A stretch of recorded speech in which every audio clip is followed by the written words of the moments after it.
Hundreds of meat workers in Ipswich in the southeast are worried they'll end up destitute after finding out 2 abattoirs will close.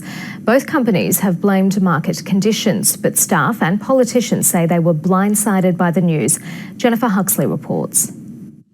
It's the end of 22 happy years of work for Lou Aldous. Baiada's chicken processing site, used by companies Steggles and Lilydale, is closing, and workers are in limbo. The pension age gone up, so who's going to employ 60 years old? Churchill Abattoir is shutting down too. Staff at the Woolworths meat processor are fearful for the future. I don't know how I'm going to pay rent. You know, there's heaps of families and there's asking the same questions, right?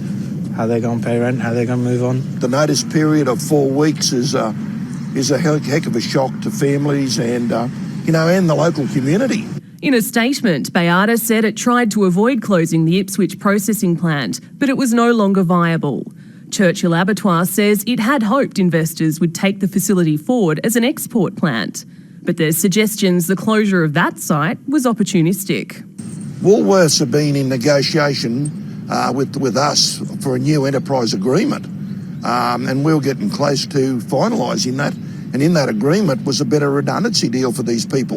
While both companies will have shed hundreds of staff by next year, it won't happen all at once.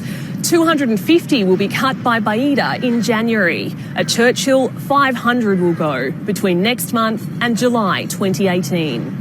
It is crushing for a community with an unemployment rate of almost 8%. We're very hopeful that we can work with the owners of both the abattoir and Steggles to see what we can do to assist those families. We go in and we do a skills audit of the workplace.